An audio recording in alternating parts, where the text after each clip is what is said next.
Pappu doctor से, घर चलकर चेक करने के कितने पैसे लेंगे? डॉक्टर 300 रुपये। पप्पू ठीक है चलिए।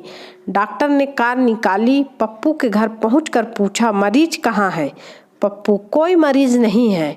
टैक्सी वाला 500 रुपये मांग रहा था, आप 300 में ही ले आए।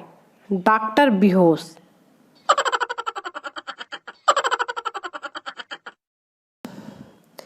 मरीज पहले आप वादा करो कि हंसोगे नहीं। Doctor okay promise. उसने डॉक्टर को अपनी टांगें दिखाई तो वो माचिस की तिली की तरह एकदम पतली थी। यह देखकर डॉक्टर को हंसी आ गई। मरीज देखो आपने ना हंसने का वादा किया था। डॉक्टर ओ सॉरी। आप बताओ क्या हुआ? मरीज डॉक्टर साहब ये सूझ गई है। डॉक्टर हा हा हा हा, तू यहाँ हंसाने के लिए ही आया है।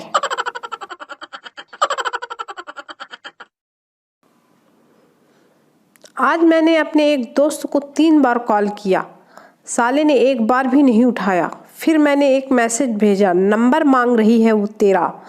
तब से 30 बार कॉल कर चुका है, अब मैं नहीं उठा रहा हूँ।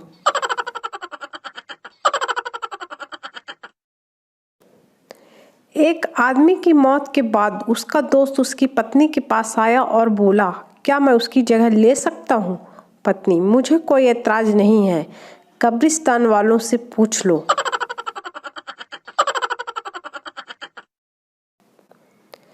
पत्नी सुनो, मैं 2 घंटे के लिए बाहर जा रही हूँ, आपको कुछ चाहिए?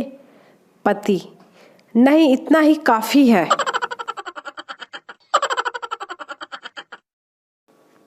लड़का कहाँ हो? लड़की अभी तो मैं अपने पापा की BMW कार से मार्केट जा रही हूँ, फिर शॉपिंग मॉल और फिर कपड़े और ज्वेलरी खरीदूंगी, फिर मिलेंगे। तुम कहाँ हो? लड़का तू जिस खटारे टेम्पो में बैठी है ना, उसी के पीछे लटका हूँ, किराया मत देना, मैंने दे दिया है।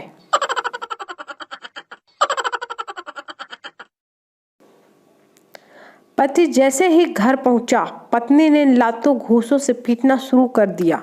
बुरी तरह से पीटने के बाद पति ने जब पिटाई का कारण पूछा तो पत्नी बोली, पड़ोस वाले शर्मा जी का अपनी पड़ोसन के साथ चक्कर चल रहा है। पति तो उसमें मुझे क्यों पीटा तुमने? पत्नी ताकि खौफ कायम रहे।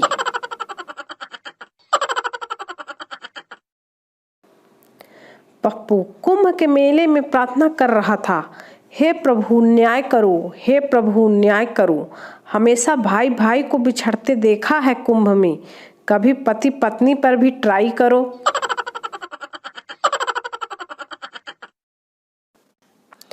एक्सीडेंट हुआ, बहुत भीड़ जमा हो गई। पप्पू को देखने का मौका नहीं मिल रहा था। उसने बहुत कोशिश की पर कुछ भी नहीं देख पा रहा था।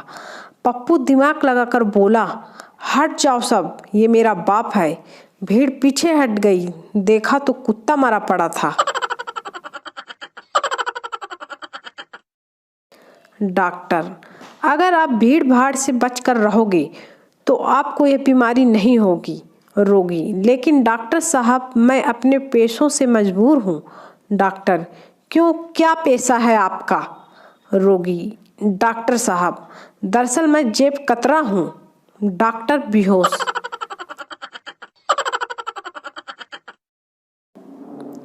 बीमार पति को लेकर पत्नी डॉक्टर के पास पहुंची। डॉक्टर ने मरीज की जांच पड़ताल की और बाहर आकर उस महिला से कहा, अपने पति को रोजाना पौष्टिक नाश्ता दीजिए, किसी परेशानी पर उनसे बहस मत कीजिए, टेंशन देने वाला काम जैसे नए कपड़े और गहनों की मांग ना करें। अगर आप साल भर तक ऐसा करेंगी तो आपके पति बिल्कुल ठीक हो जाएंगे। वहां से लौटते वक्त पति ने अपनी पत्नी से पूछा, डॉक्टर ने क्या बताया? पत्नी डॉक्टर ने कहा है कि बचना मुश्किल है। पति बेहोश।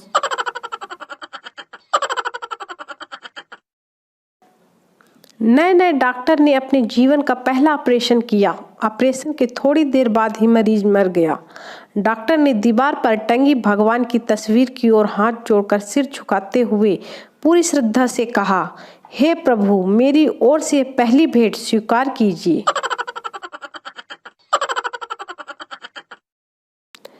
जब किसी को ट्रेन में बैठाने जाओ तो सब हसीनाएं मिलती हैं और जब साला खुद ट्रेन में बैठने जाओ सब 60 के बंदे ही मिलते हैं।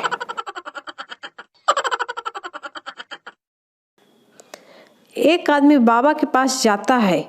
आदमी: बाबा, कभी कभी रात को अचानक नींद खुल गई तो देखता हूँ कि बीवी का चेहरा नूर से चमक रहा है।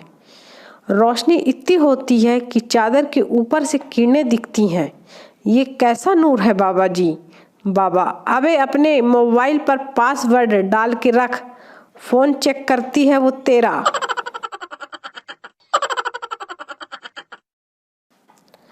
गर्लफ्रेंड: तुम शराब बहुत पीने लगी। बॉयफ्रेंड: अरे ये चीज ही ऐसी है। गर्लफ्रेंड: बोतल पर तो साफ साफ लिखा होता है खतरा, फिर भी क्यों पीते हो? बॉयफ्रेंड: अरे पगली, हम खतरों के खिलाड़ी हैं।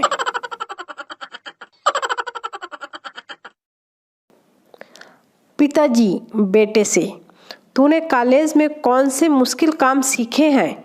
बेटा: 2 मुश्किल काम सीखे हैं पापा। पापा: कौन कौन से, जरा बता। बेटा: एक तो दांतों से बियर की बोतल खोलना और दूसरा आंधी में तीली से सिगरेट जलाना।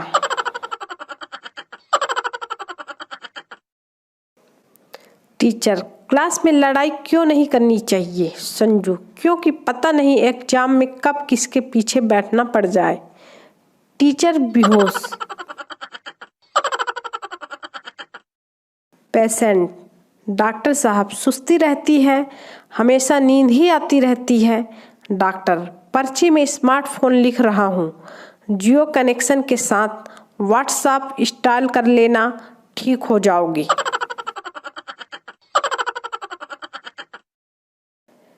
एक औरत ने पंडित जी से घर की खुशहाली का उपाय पूछा।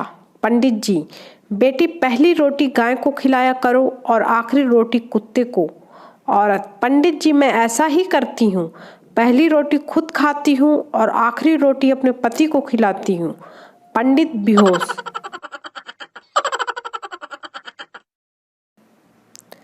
पप्पू पर बिजली का तार गिर गया।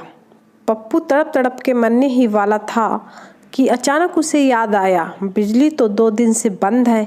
वापस उठकर हंसते हुए बोला, साला याद नहीं आता तो मैं मर ही जाता।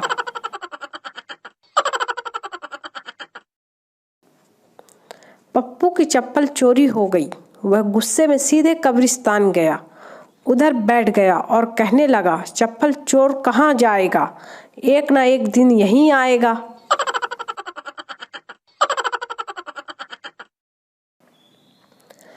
पप्पू: पंजाब एक्सप्रेस कब आएगी?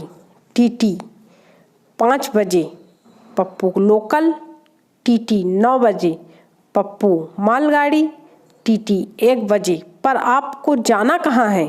पप्पू: कहीं नहीं, बस पटरी पर सेल्फी लेनी थी।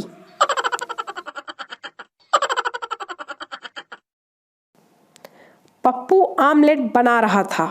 उसने जैसे ही अंडा तोड़ा तो अंडा खाली निकला। पप्पू हैरान होकर बोला, साला घोर कलयुग है, अब मुर्गी भी अबॉर्शन कराने लगी है।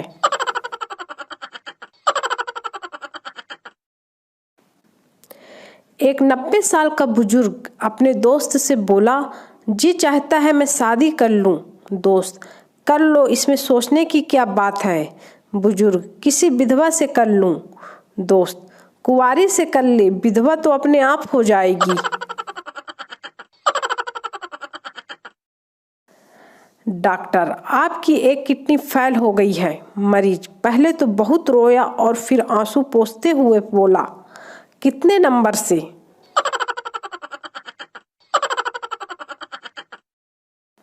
मरीज: उम्र लंबी करने का कोई तरीका बताइए। डॉक्टर: शादी कर लो। मरीज: इससे उम्र लंबी हो जाएगी। डॉक्टर: नहीं, पर 2 फायदे जरूर होंगे। लंबी जिंदगी की चाहत खत्म हो जाएगी, बची जिंदगी लंबी लगने लगेगी।